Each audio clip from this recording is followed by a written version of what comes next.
G'day and welcome to the Sermon Podcast for Northern Illawarra Uniting Church. I'm Josh McPaul and we are Bull Eyes Chapel on the Hill, making way for all people to come home to God. That's who we are, and on this March 23rd, what we're doing is going through the season of Lent, this time of reflection on our relationship with God as we prepare for the amazing gift of the resurrection at Easter.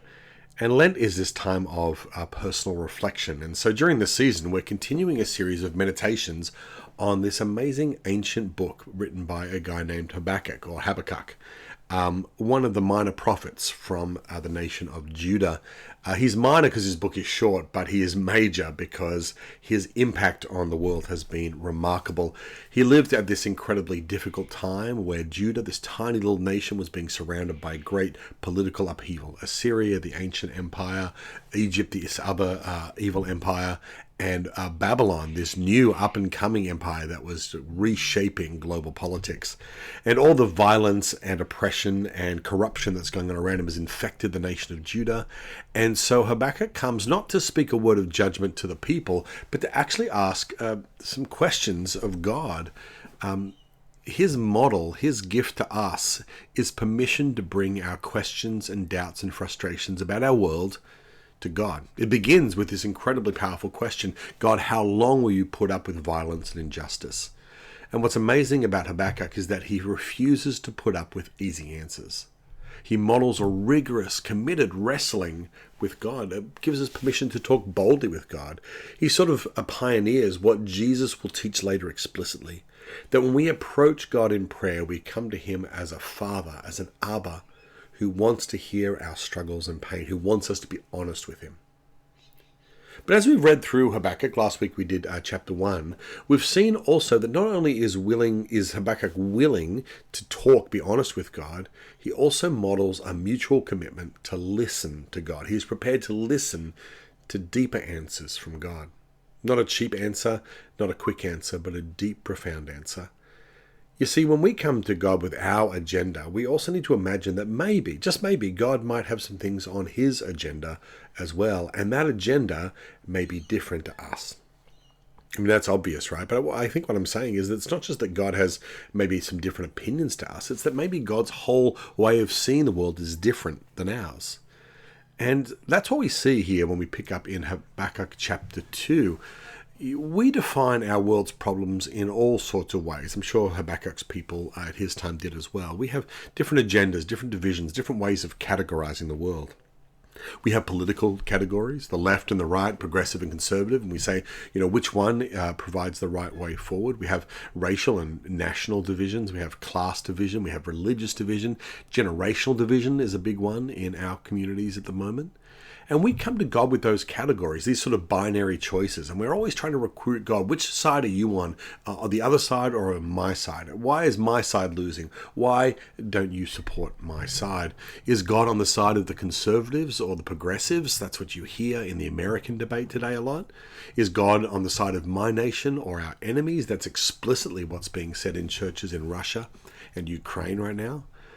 Is God on the side of the good, hard-working, regular folks, middle class like you and me?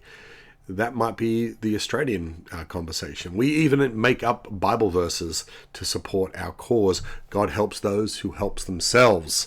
We just made that verse up. We just made it up. And in one sense, we made the God up who said it to support our sort of middle class, get it done kind of lives. But this is not how God speaks. God is not interested in taking a side in our categories, in our divisions, in our debates. When he comes, he hasn't come to decide which side he's on. He's come to take over. There's this wonderful and strange story in the Old Testament in Joshua chapter 5, where Joshua, the successor to Moses, is about to enter into the promised land. They're about to do battle with the people of Canaan. And so Joshua's really G'd up. He's really, I'm going to go and fight these enemies. And the night before the battle, obviously, you can understand, he's a little bit nervous. So he's pacing and walking around outside his tent, and he sees a man standing in the distance. And this man has a sword in his hand. And Joshua is like, okay, what's this about? So he walks over to the man and says, whose side are you on, us or the enemies? And the man says to him, or this image says to him, neither. But as the commander of the Lord's army, I have now come. God didn't come to take sides, even with his own people. He has come to take over. When we talk to God, he is not interested in helping us decide who's right and who's wrong. He's here to define who is God and who is not. Do you hear that? Not who's right and wrong, but who is God and who is not. You see, for God, the primary problem in our world, and this might surprise you, is idolatry.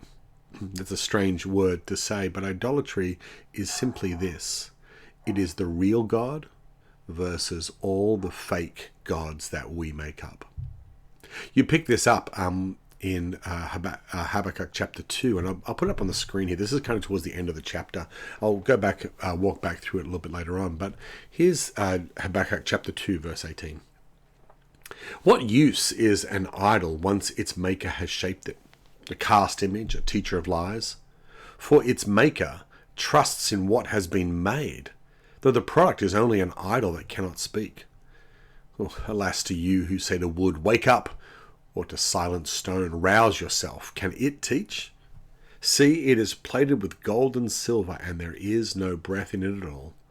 But the Lord, that's the living God, is in his holy temple. Let all the earth keep silence before him. So in the face of all this upheaval, in the face of all this violence and corruption, what God says to Habakkuk is what you need to focus on is the danger of idolatry. Is that the great crisis of our day? Well, I think God would say yes. Idols are not just these little statues that some people have in their living rooms or kitchens or the back of their restaurants. Idols are those good aspects, any good aspect of life and creation that we as human beings turn into ultimate goods. So it could be a small statue, but more than likely today it's money or power or technology or family or career or sex or romance or leisure. These are all goods, good things that we turn into false gods. That is, things that give ultimate meaning, fulfillment, and focus.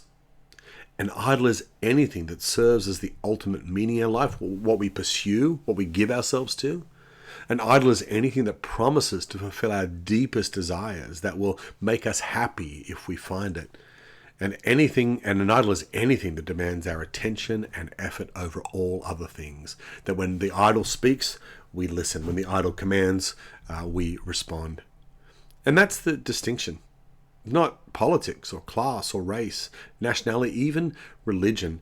The real division in our world, the real conflict, the real battle line in our world is to live in response to the living and true God, or to live in obedience to idols. And God is whatever is true, and idols are false. Now, like I said, actually, this is quite a long passage here in Habakkuk chapter 2.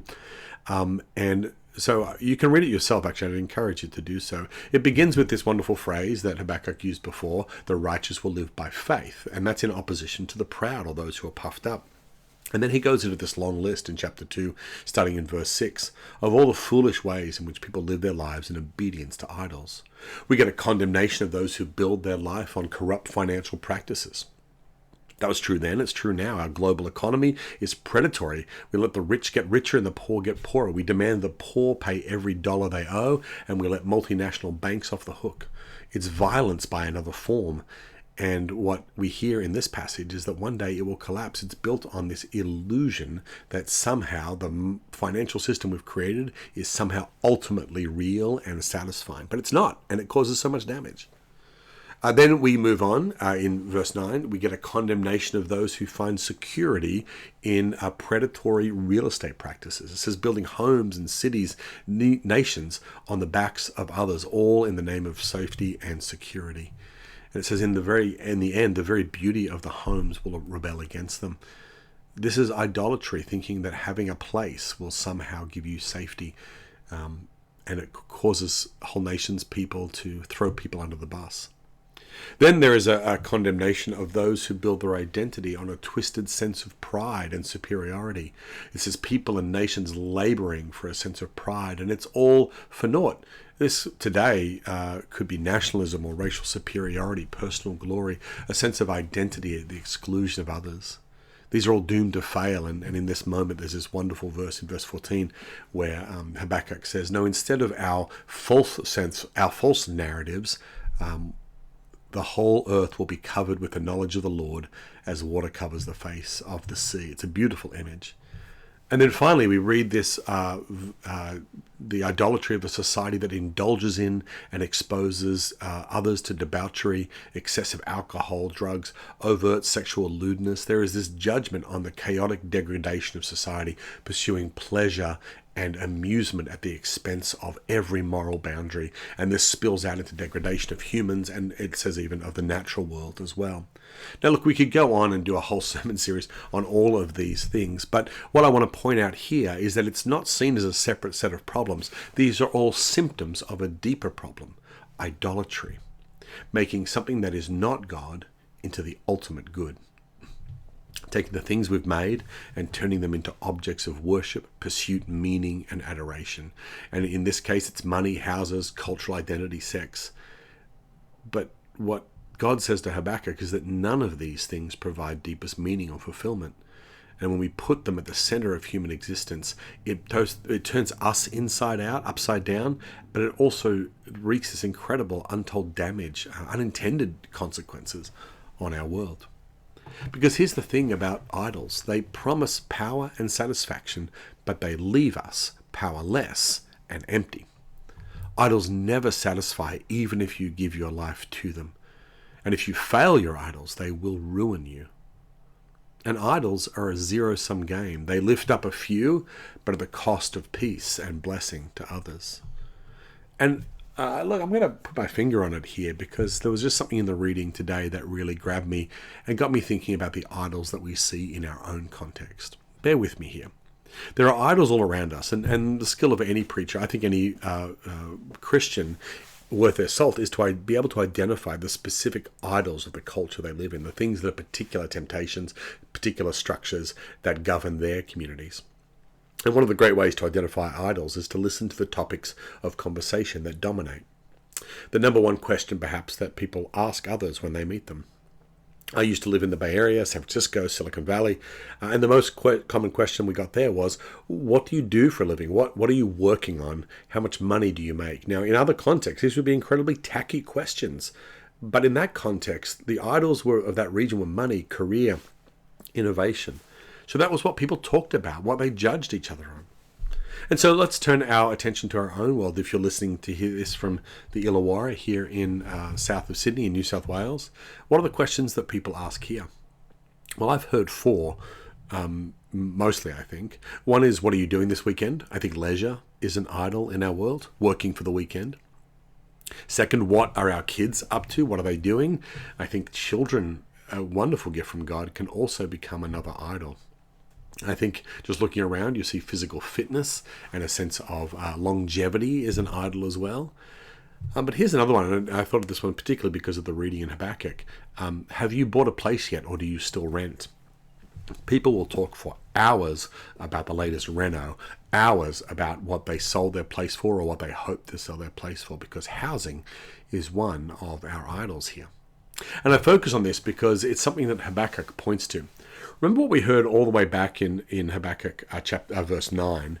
It says, woe to you who get evil gain for your house, setting your nest on high to be safe from the reach of harm. You have devised shame for your house by cutting off many peoples. All right, let's drill into that just a little bit. Our whole economy here is built on real estate. It's the key way that we promise security to people. It's the key way that we promise people will build wealth. It's the key way that we get ahead of others. And here's where it gets real. Housing is how we get our security. Real estate promises much, never-ending growth, absolute security no matter what happens. All the policies in our government are geared towards increasing the value of our homes. It's the opportunity to negative gear, to build another house. When we first moved back to Australia, we weren't in the housing market for a little while, and it made us nervous because we felt like we were out of the loop. And when we bought a small unit just as an investment property, we felt a little bit more relieved because we're implicated in all of this as well. It makes sense. And the goal for many Australians is a beautiful house overlooking the water. It's a goal for many. Real estate has made more and more Australians millionaires. In 2019, 1/4 of home-owning households were worth more than $1 million. And the idol of real estate promises so much. But we also know that it demands a lot as well. We talk about mortgage stress. So many people design their whole lives around getting the down payment and paying their mortgage. That's how their whole lives are structured. And many will testify, if you serve real estate in this culture, it will bless you. It will save you, we say. Now, we don't use that language explicitly, I guess, but there is this intent that if you invest in real estate, if you serve real estate, it will pay back. But here's the flip side of our idol. It blesses a few, but it punishes many. Our system has created a lot of wealth, but it has also created an underclass. Younger generations in our communities are struggling. If you're a renter, you know this because you're on the outside. Australia is one of the least unequal countries in the world. We have wonderful equality of income until you add housing to the mix, and then we become one of the most unequal countries in the world. Isn't that the language of Habakkuk? You have devised shame for your house by cutting off many people. Some winners, many losers. The nation that invented the fair go is now a place where the rich get richer and the poor get poorer. And I want to point out, this is where you see the true power of idols. They promise to serve us, but ultimately we serve them. Because when we look at our country, none of us wants to see inequality. Most of us don't want to see the younger generations doing it tougher. We want everyone to have a fair go, but the idol won't let us live into our best intentions. We feel powerless to create the fair society we want because those of us who serve the idol of real estate are not allowed to disobey. We must increase rents. We must have policies that increase housing prices because that is what the idol tells us to do. The idol promises much, but ultimately it makes us powerless to do the good we want to do. Okay, let me stop there because that's a prophetic word for us. And maybe you disagree. Maybe you think I've diagnosed it wrong, and maybe that's true. But maybe there is some truth in it. Maybe you recognize the idols of our culture in your heart because they're there. Maybe it's not this. Maybe it's something else. So here's the question as we finish today. What is the response to idolatry? Is it revolution, new government, new economic structure? Maybe. But other people in other countries will tell you that there are idols on either side of the political fence. There's idols of revolution and public property and governments. Idols tend to swing on a pendulum. One set of idols goes out of favor and another comes in. And remember what we said at the beginning. God's preference is not for one idol over another. God invites us to reject idols and to encounter the living God. Notice how every one of our initial solutions is all about us. We are the ones who must solve. We are the ones who must fix. We must address. This is simply inviting more idols into the conversation. The best and only place to start is to do what God tells us to do in Habakkuk. In verse 20 of this chapter we read this: "The Lord is in his holy temple. Let all the earth keep silence before him." Come to God in silence. Do not bring an offering. Do not bring a promise or a commitment. Come to God in silence, in humble trust. Remember what we said before? The righteous will live by faith. Habakkuk 2:4.